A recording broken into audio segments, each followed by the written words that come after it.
etiefo me mamuni akwaba na Ghana for bebedwa me read the comments na ama na wa we hu sene ansem eko some obeka ya Aisha one some months back where China ni ba bia wodi galamsey ho akotene e wo Ghana pan na ye ka kimping of galamsey a na Aisha one wono ena na wote so anse na ebe to aso no subscribe na click notification bell no eno ena da screen so sisia we ye sa latest news bia ba wonsa ebeka etiefo yenko ensem no so sa Aisha one ni say a branch bia na ye kan say wo Aisha one ni driver tra eba bonten ebe trese sa Aisha one ni na wo very powerful e san say galamsey any gold any sika wo nti no na wato Ghana police any mpanyifo bebre e wo Ghana ha say na ye say Aisha one ni alleged say driver ni no ono ane driver ni na eba bonten meka say wono we hu say Aisha one ni kra no wabo another Ghana ni bi tuo e wo nanim pen na te say wudi ni ankasa na yabeche ne say galamsey wudi mo ekutini e wo Ghana ha say nti yede no ekọ court na yede no court no say na Ghana mra etre no na Aisha one e wo say ye chi ni tum na ya say Aisha one ni yabeche na tum na te say Ghana mpanyifo be mu a wo mo be deport Aisha one e free Ghana e ko ni krum China e na Ghana fo bebre sorry ti asa ade no say na we da ben na BBC esi because Ghana ni eko dipo ne wa America ana land na ye be chi na atum ye nche ne say ye de oba Ghana da bi na aden na Ghana ye we na MPP for say eno so be dane politics e wo Ghana NDC for kwa bonten eko kan say Akufo-Addo ayese e na we ja Aisha one man ko eni ntino e ma MPP for so e ba bonten be defend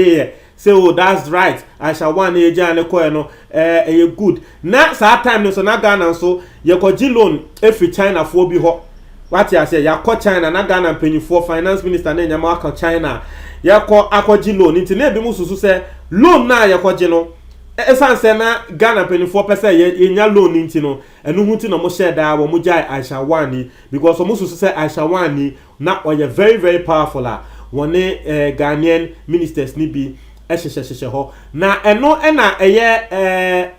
say senior minister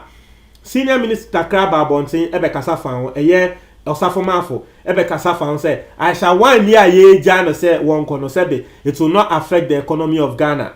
sa asem no kan yo o say Aisha one year ye ja no say kono Ghana ye forget to say ye ka Aisha one you asem na enye hwe emboa yen na Ghana for sorry ti an say na sebe papa semboni bi se sini ye kan sebe imwanu a wode ba bo abonti abema eni inti Ghana for bebre ebe blaste ya osafoma for wasansem na wokan no etiefo and the story amede brown no and say afianse ye ko story nim story amede brown and say the president of the land Akufo-Addo eko university bi ewo USA na wokọ ho no woni mpanyifo abrofofo ena kwa twetwe nkomo na eho ena Aisha one insensemi eba bonten na Akufo-Addo ko peja na no a wasi oh Aisha one insemi say ye chi Aisha one na ye deporte no no ono Akufo-Addo no we hu say a mistake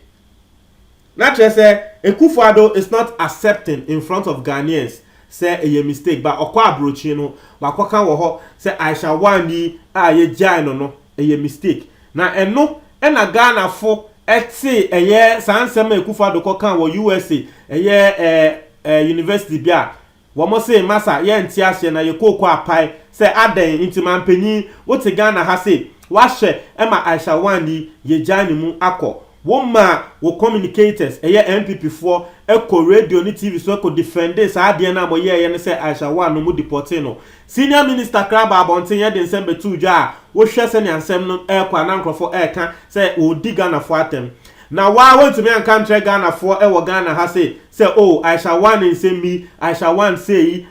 say a mistake want to me an country Ghana for na abrochi e na wo kasa asem we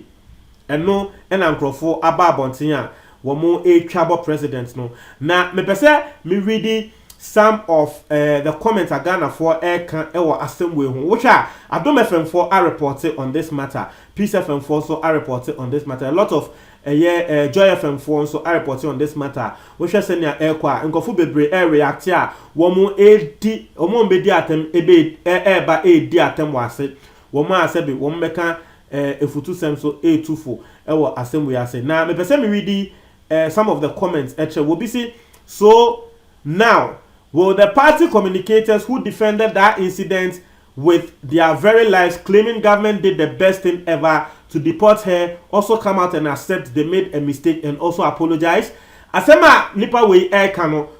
utse ya mekan was it intino asem see ya no MPP for bebre abronya mu na eko radio ni TV so eko kekan say oh I shall one year deporting it is the best action from the government na government ayade it is here president nankasa admit say adie we a mistake no sa communicators so mbeba abontia beka say oh na ye mistake ana eno ne nsema wo bi eka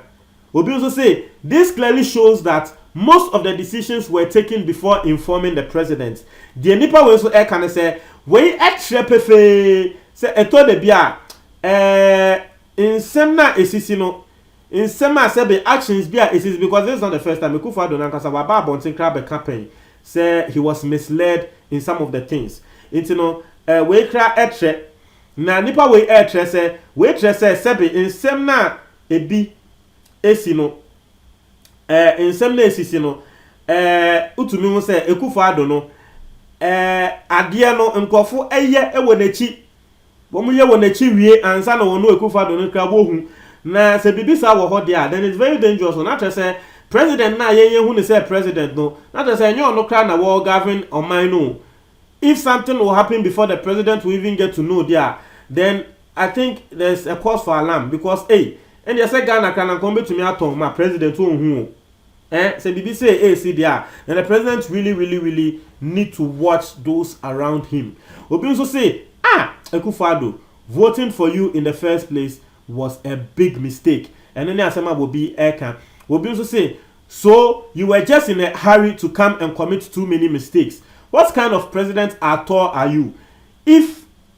it's not that you are unaware, then it was a mistake. And only asama will be Eka. Obi also say you guys have been making mistakes from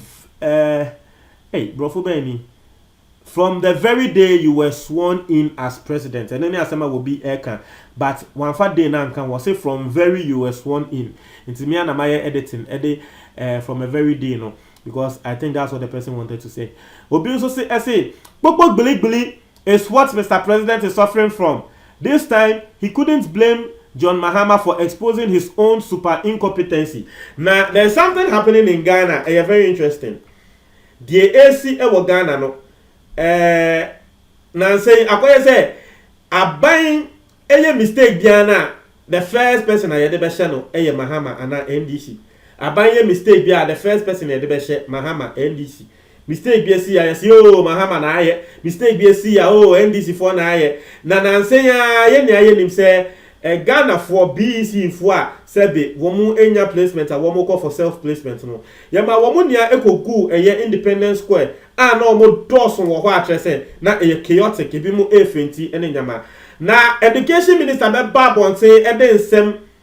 papa bi abeka tre Ghana for no asema education minister ebeka ene say oh NDC for na soma nkrofo womu tuecha nkrofo se nkrofo nko fenti nkrofo nko nhye dan ko chaos ena Ghana for so return say masa my mistake now obe apologize no afa o de ko share NDC na trese mo kra membu na mu bu no ntumi mbu because bibia mo de share NDC ene na ke enjoy me NDC because you are still in power ya mamu tumi no na so bibia na mo de share NDC bibia na mo de share NDC and ye monka na tumi no say bi enjin fu mu nsem mfa ma NDC because even as you are in power they are influencing things party as here until of bebre e call for the resignation of a education minister on that particular matter. And an education minister no bad on Tebeka say massa won no there Akufo-Addo na man ejuma enye Ghana for na Akufo-Addo katene say won fa na ejuma nto ho a eno odibeto odebeto ho na as far as Akufo-Addo en ka say won fa na ejuma nto ho ne de mo be ken bia no won wontie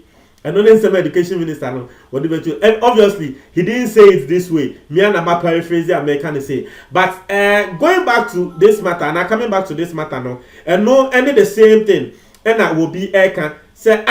you people everything you are blaming JDM now as some way pa there I shall one and say we there moya na den mu ntumi fa ngo JDM and then asema will be so can obi so say Mr. Lomote by mistake president You never stop amazing us. It's either one day one corruption or one day one criminal cleared. And only asema will be so edit to gentle share send your Ghana for a trouble president a year Akufo-Addo don't say Ghana for oh dear the American ninja but more than one time comment box meeting for me that's it.